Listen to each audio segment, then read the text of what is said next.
Thank you. So our next presenter is Mike Burgher. He's from Dallas Center Grimes High School. He's a 9 through 12 high school art teacher, and he is going to share some of the things he does in his classroom. How are we doing? Good. Awesome. I'm Mike Burgher. I am your friendly neighborhood art teacher. When I have my hair a little bit longer, some people say I look like Kurt Cobain, which kind of ages me a little bit, but that's all right. I'm also a practicing artist. Show my artwork around. I've been nationally and internationally recognized for what I do.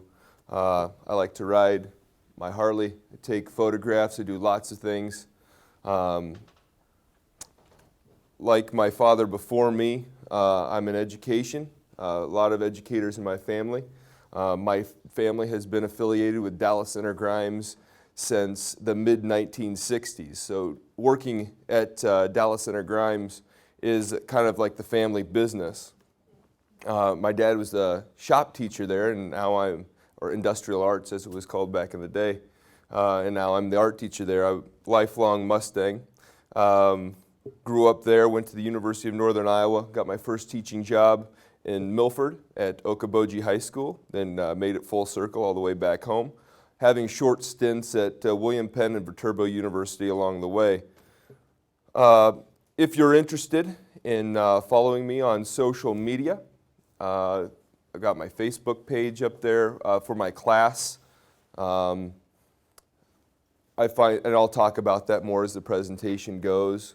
I'm also available on Twitter through the art department or through myself personally, as well as on Pinterest where I have lots of things. And again, I will go through each one of these items in a little bit more detail as the presentation goes. So on to the real fun of the matter, I guess. Social media. One of the big things that we really hit on, one of our, the mission at Dallas Center Grimes really focuses on empowerment. And we want to empower our students to be able to do things. And a lot of times as educators, we get a little bit intimidated perhaps by the idea of social media, the idea of that kid's got his phone, he's got a computer, he has access to the world and all of these sorts of things. And so it's very important for us to be able to embrace that because cell phones aren't going away. Technology isn't going to go away. And so we have to find a way to use these as tools for us rather than obstacles in the way of education. So the first social media component that I want to really focus on is the big animal, and that is Facebook. This is my Facebook page. It was my mom's birthday recently. She passed away a couple years ago, so I posted a picture of me and my mom when she was little. Yeah, that's okay. And so anyway, Facebook is one of those big things that a lot of people, again, we get really intimidated by. And in Facebook, there are some things that we can use and some tools that we can use to enhance our classroom. And if you go into Facebook, you can create a group, okay? And these can be public groups that anybody can join. They don't have to be your friend. They don't have to have access to any of your personal information. This is all your own, just a separate component. So one of the things that I do on my Facebook page is I have Mr. Burgher's art class. So students and former students have a place that they can go and see what's going on or get information about art. I also advise trips.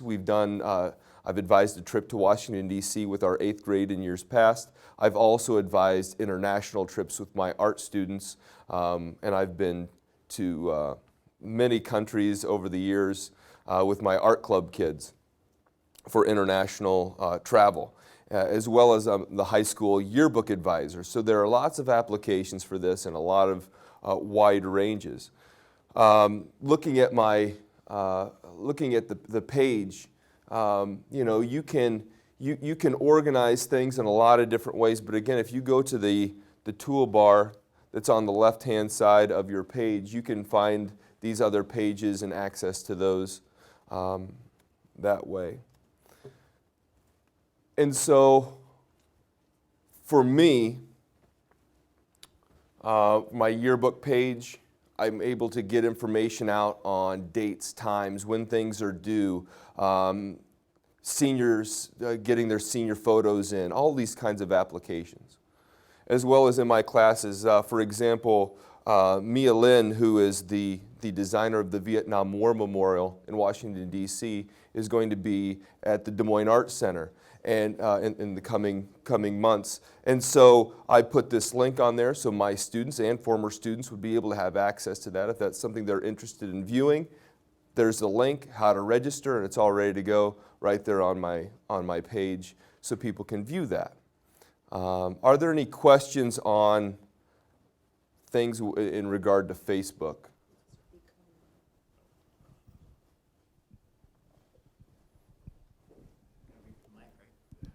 Does your district have any policies or anything in place that you've had to work around or that you've had to kind of run past the powers that be to make sure they're okay with your Facebook? That's a great question. To my knowledge, there aren't.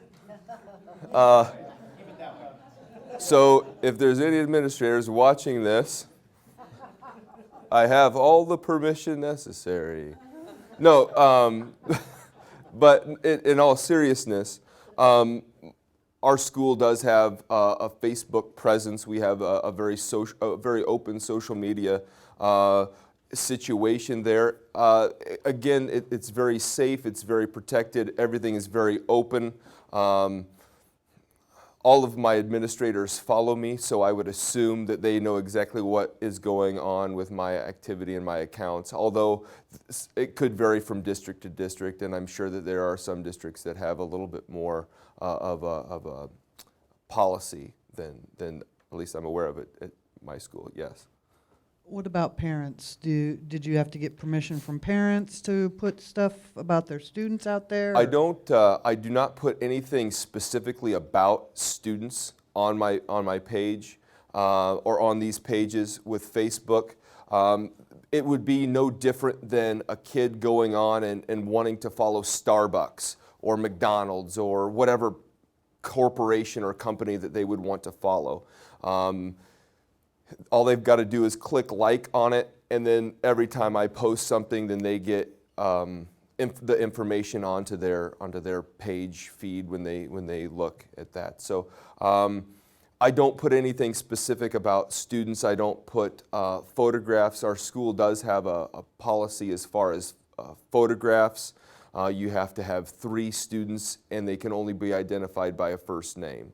And you shouldn't. You're not supposed to put them in a certain order. They could be in any order. So they're really unidentifiable. So at any rate, that's our school policy on that. Any other questions? At Dallas Center Grimes, we're really big into wait time. So just kidding. It works. I'm sorry. Works. PD is paid off. So you can't see the students back then, I'm assuming. Right. And then also, do you communicate back and forth? Like if a parent says, oh, I'm so glad you posted this. Now I know to show up at 6:30. But do they wear black shoes? Then do you put repost as a comment right under that and answer them? Or do you? You could. Typically, I don't use Facebook specifically as a form of communication. I use that more with Twitter, which I'll talk about in a moment. But this is more for, I use Facebook more for getting information out than bringing information in. And that's just kind of the cycle of information. However, if information did come in, if I know that I posted, here's an event and are you interested in going? And a parent comes to me and says, hey, we would like to have 3 people go. Can we carpool? Then I could say, yeah, and then I could organize it through there in an open format. That wouldn't be an issue. Great. With that being said, I'm going to move on to Twitter. And Twitter is really big with our school. sometimes, as you all know, sometimes Twitter can get you into trouble, and it's a shame when sometimes we make poor choices.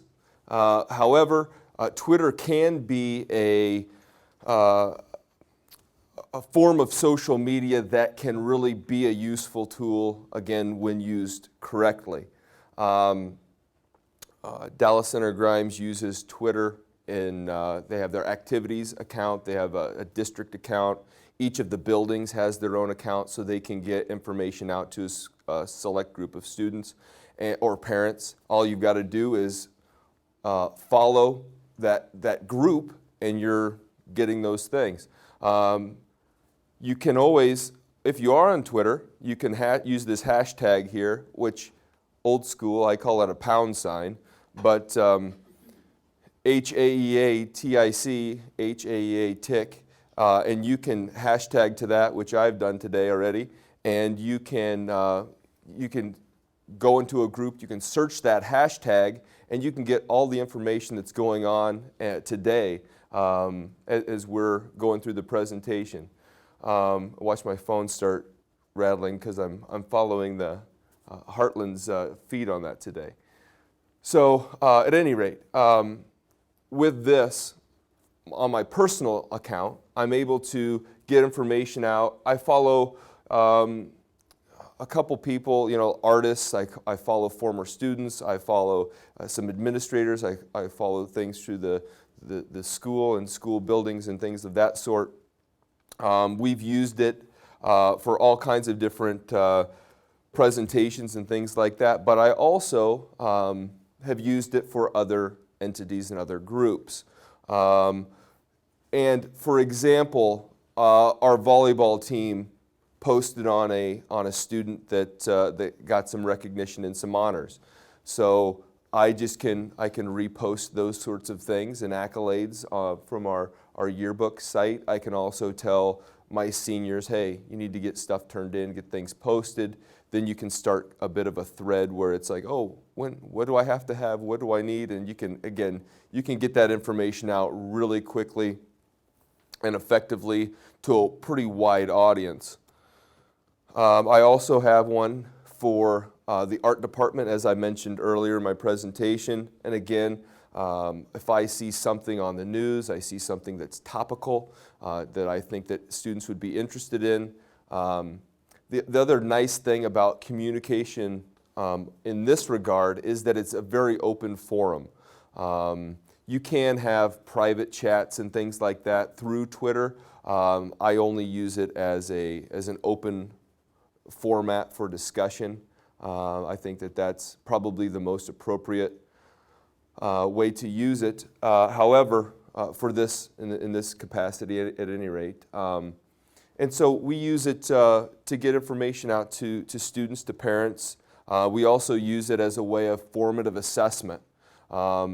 So I can have students, and I'll say, hey, I want you to go and find, for example, in a graphic design class, if we're talking about a t-shirt design, if we're looking at a specific type of art or style of art in art appreciation class, I can have students go on and find something online and then save that image or write a text, write a note, tweet that to a specific hashtag that only my students would go to, and then I can collect all of that information from all of the students in that day. Dallas Center Grimes uses DCG Excellence as their hashtag. I started using, I used to do, every Wednesday I used to do a social media thing called SMW, Social Media Wednesday. Well, apparently there's a school or something that uses the same hashtag, so there was this melting pot of things from this other school and my kids, and it was like, what in the world is going on here? So picking the right hashtag is valuable. To give an example of how quickly you can get information out to students, prior to this updated slide, my DCG Art Department account had 19 followers. if those 19 followers retweeted, in other words, if they took a piece of information that I had posted and then they reposted it or retweeted that, there are lots of people that would be able to have access to that information. Just to illustrate, if that actually occurred, there would be over 5,500 people that would have access, direct access to that information.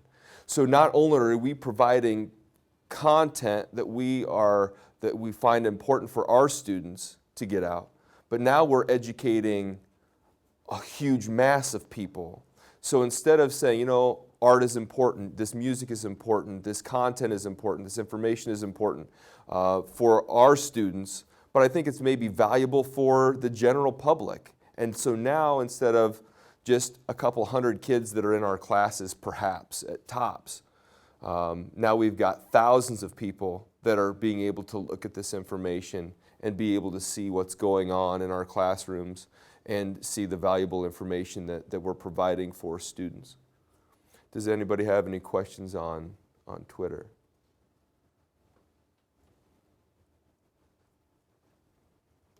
One of the things that I use in conjunction with Twitter is another thing called TweetBeam. This is a really cool feature that can take your tweets and put them into the area of public discussion. So basically what you can do on TweetBeam is you go onto the website and you enter your hashtag in. So for example, if we put in the hashtag HAEA TIC, which is the hashtag that Heartland is using for today's activity, we plug that thing in, it's going to pop up with a screen that looks like this. And it's a series of tiles that show up and they will exchange in. So all the people that are tweeting out using that hashtag, they're going to cycle through and they'll pop up. And I use this slide from my fellow Dallas Center Grimes teacher, Cindy Bassett, who presented here during the social studies TIC presentation a couple months ago, or last month. And so at any rate, she presented here for the social studies group. And so if I put that hashtag into that TweetBeam, this sort of thing would pop up. You can use this in a classroom. So if you want to say, hey, here's the question of the day, here's something to engage a student, you can put this up on an overhead or a projector, something that's connected obviously to TweetBeam online, and you can start to get student input, get student ideas, and see that they're putting the right information out there. Again, you're kind of at the mercy of what kids post. However, it's a very quick and easy way to check that out. Any questions on TweetBeam or how that might be used in class?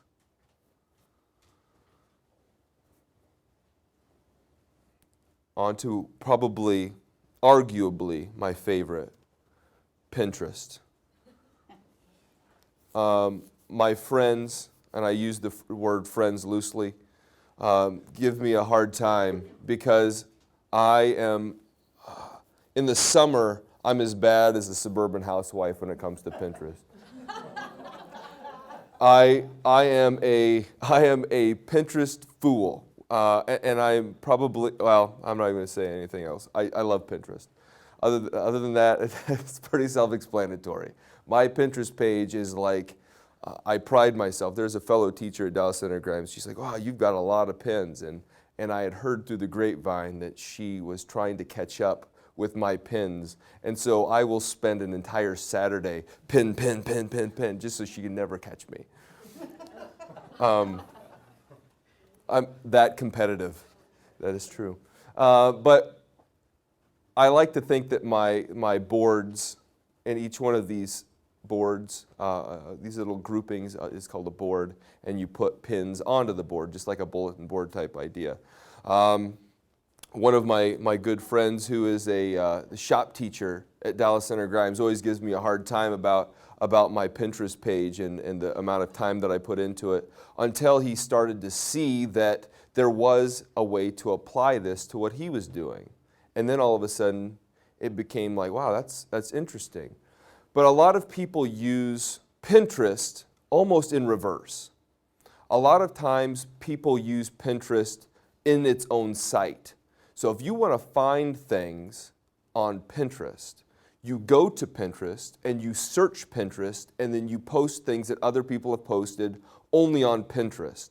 When really, if you want to use the site to its maximum ability, you should use it in reverse, other than the opposite way that we have been using it. For example, so if this is my teacher stuff page. And there's some really great ideas. Other people post things like the idea of a straw dispenser as a pencil dispenser.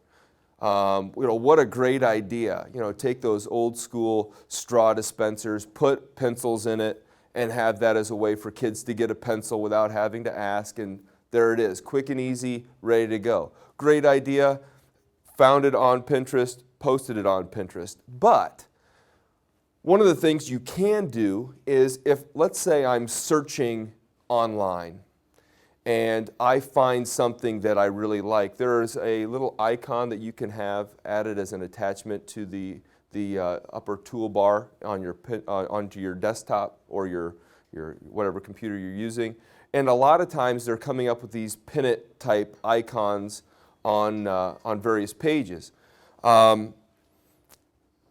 Those will allow you to put that content directly onto your Pinterest page.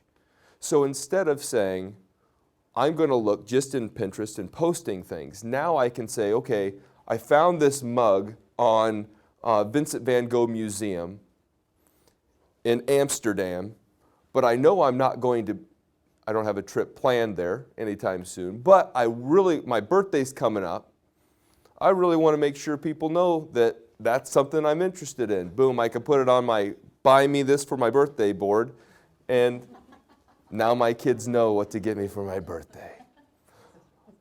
Now, the other thing you can use it for is, again, finding content.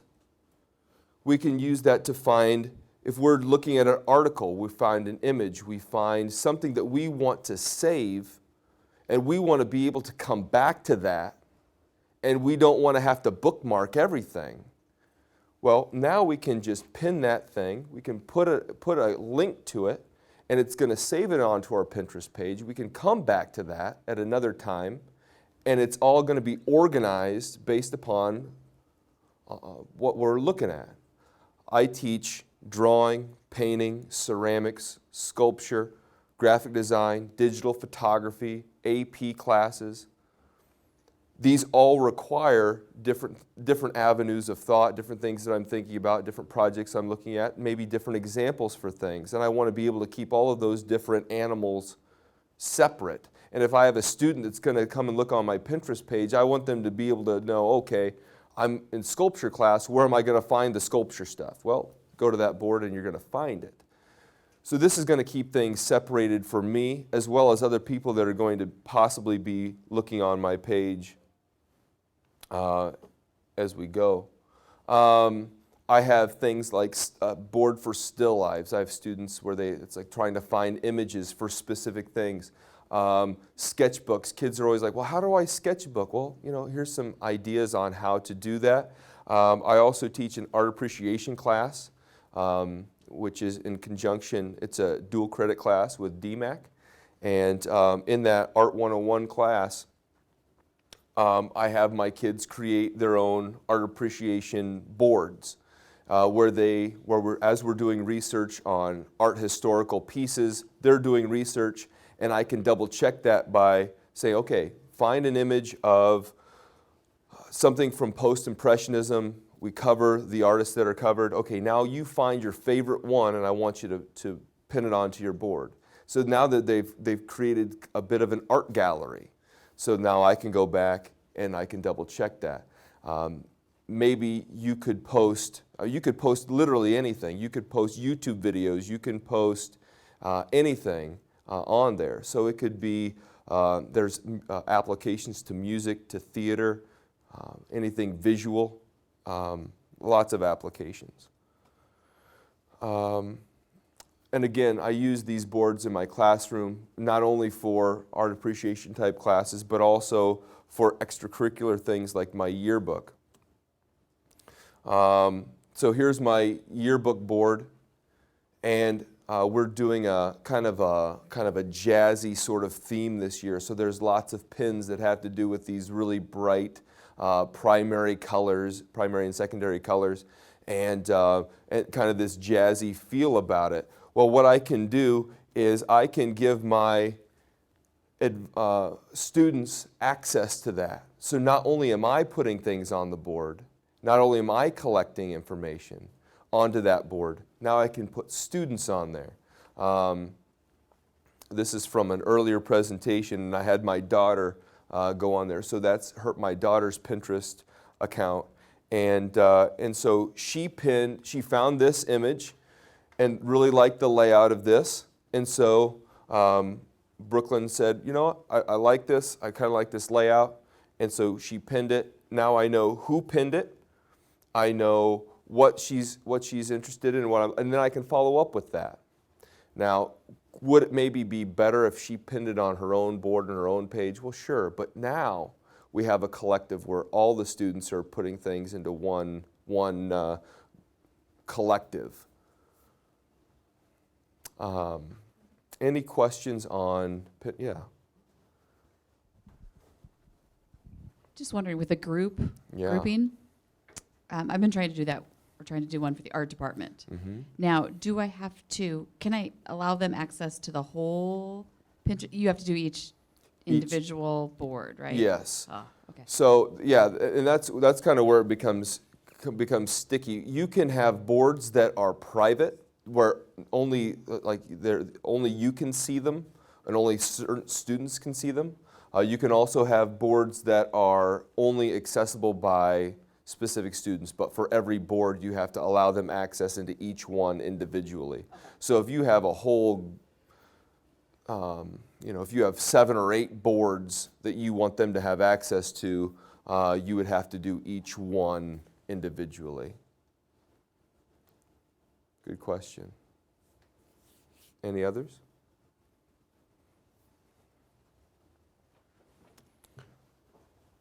Another presentation tool that I really enjoy is ThingLink. ThingLink will allow you to go on and collect a lot of information in a presentation sort of tool. Basically what you do is you find an image, and I used Nighthawks by Edward Hopper. And all you've got to do is you take you create a background. These are pinnable, so if you had students all in one class, say, okay, create a ThingLink, then you could pin it. You would have access to that all in one collection.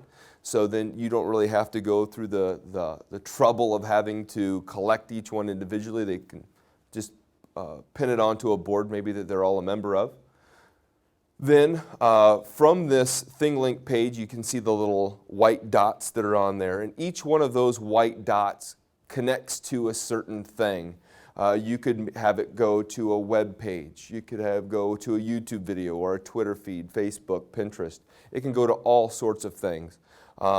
Anything that's an external link. So basically, you have all of these links that are springing off of this one presentation tool, and you can use it that way. A lot of times I've had students that are giving maybe a presentation in class on an artist or an art theme. They're able to go on and use ThingLink to talk through their major talking points, to give resources and other sorts of things to that. Again, I think this has lots of applications because it can literally link to just about any form of media. Any questions on ThingLink?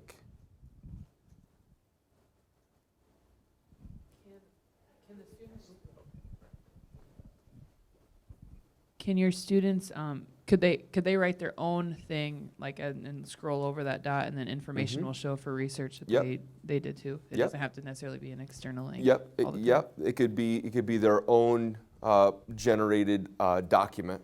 Yep. This question from Zoom. Do you pay for ThingLink or do you get to use the free version? It's free. Yep. We use a free version. I don't know if there's a upgrade version that you can get. Obviously, there is, but I don't use that. I use the free version because I am cheap. Cheap is good. Free is good. Thank you for the question. Another one that I really like to use is YouTube. And YouTube has lots of great applications, as we saw in the previous presentation. Lots of great ways to use YouTube from a personal standpoint as well as a practical in the classroom standpoint. I have my own YouTube channel where I put all of my videos. If you go to my YouTube page, there's lots of weird stuff. Do not judge me based on my weird videos. I have a 5-minute video called Burgher Eats a Burger. That's exactly what it is. It's a fan favorite. It's very viral in a bad way. But I post lots of ramblings and silly stuff on there. However, there is actually some relevant content to this presentation. Some of the things that I do on there are, for example, I'll talk about specific artists. I'll talk about artists that maybe we're talking about in class. I will talk about specific things that I just can't get students to see. So, for example, and I don't know, this is, I went to take students to Paris, and we talk about Gene Tingley, who's an artist who worked in conjunction with his wife, Nikki St. Phil, and they created this called Stravinsky's Fountain. It's right outside of the Pompidou Center in Paris. And so I can't afford, believe it or not, because I'm cheap, to take all of my students to Paris. But what I can do is I can take all of the photographs that I've taken, I can take all the videos I've created, and I can generate this. We could talk about how music is influencing art. So art is influencing art. And this is Stravinsky's music called the Firebird. And the Firebird is kind of the central figure in this thing. So they hear the music, they see the art, they see how it all kind of ties together in that way. I'll go ahead and jump through that. Are there any questions on YouTube?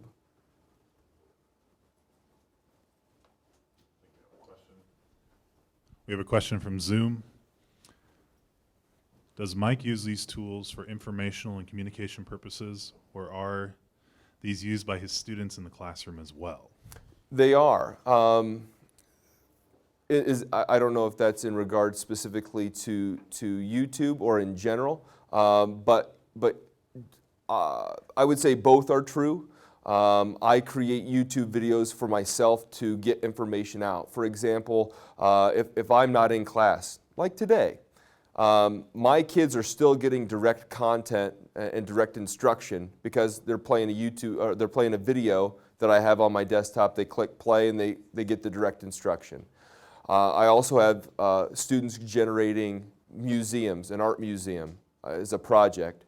And so what they can do is, as an option, they can use ThingLink. They can use another tool that I'm not talking about today called Prezi, which is a very good tool for generating information, almost like a slideshow application.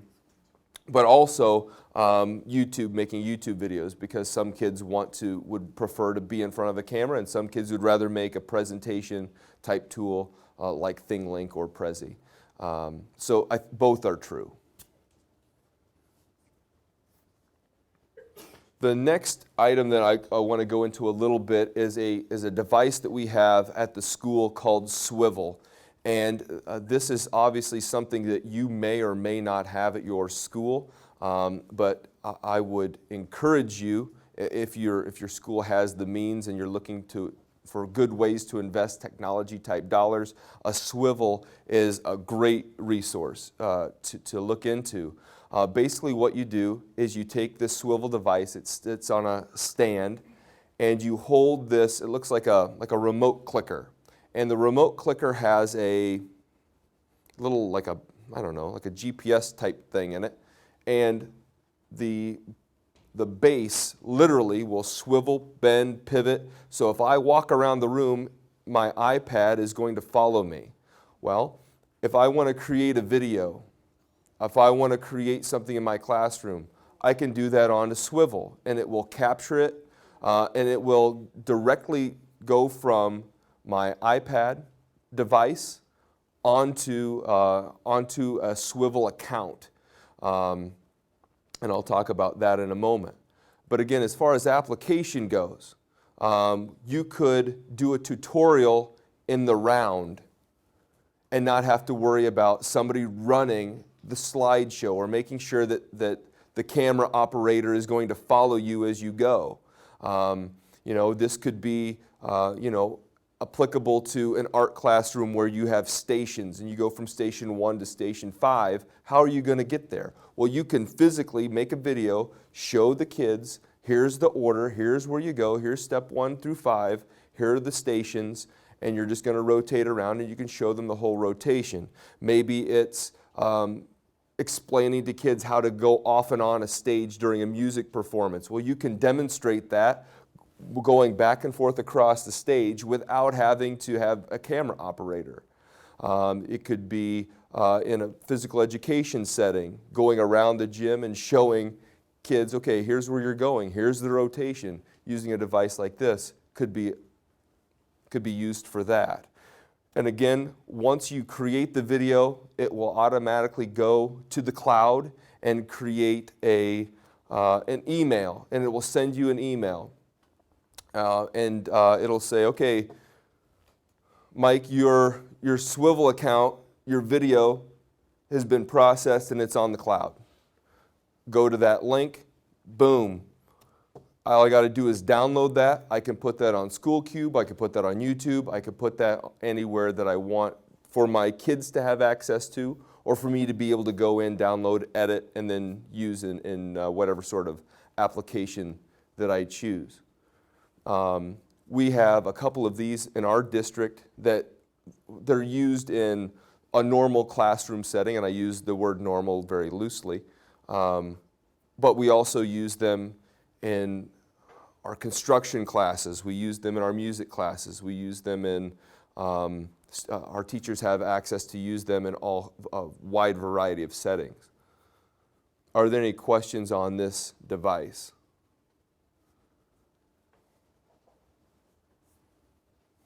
Yeah.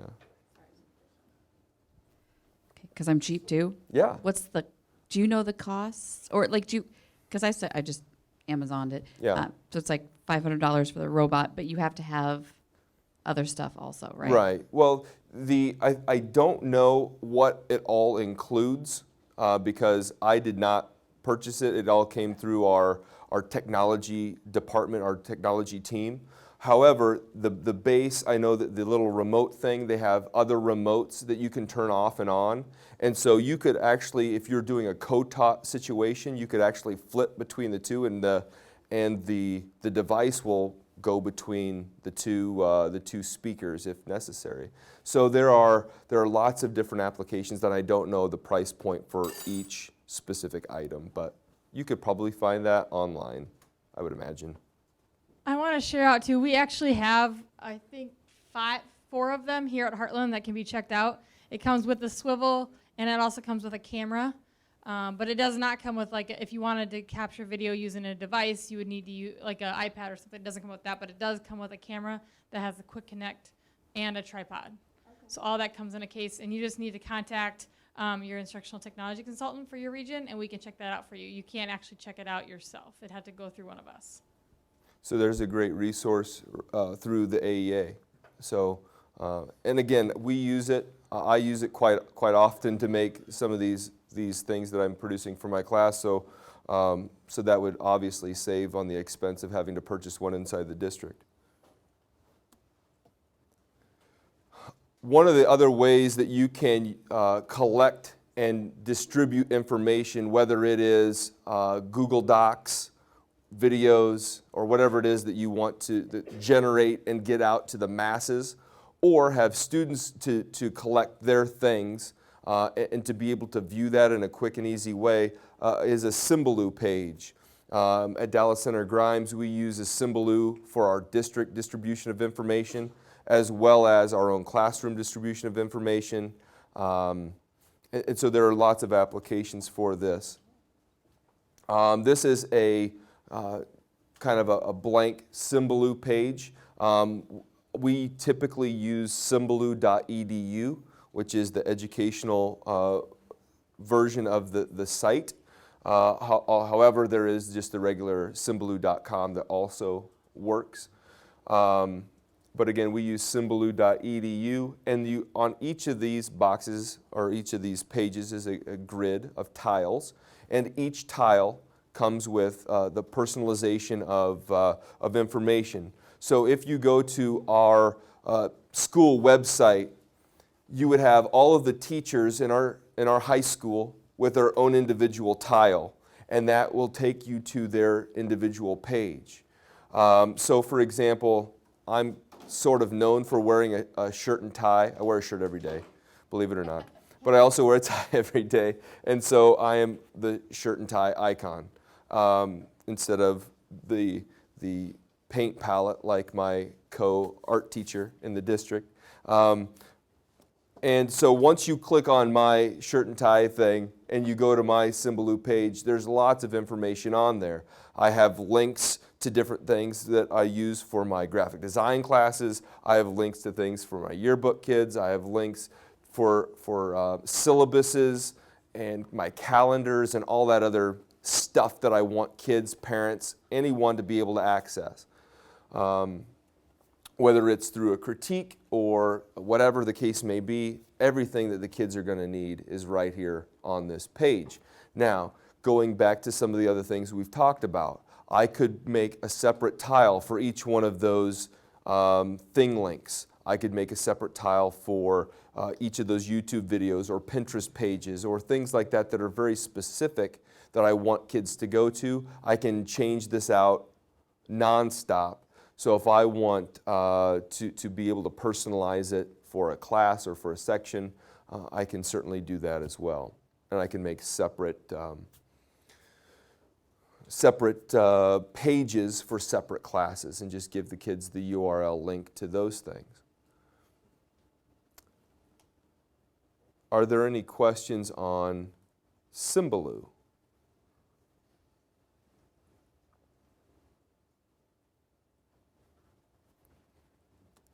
I do want to provide a little bit of time, because I threw a ton of stuff at you.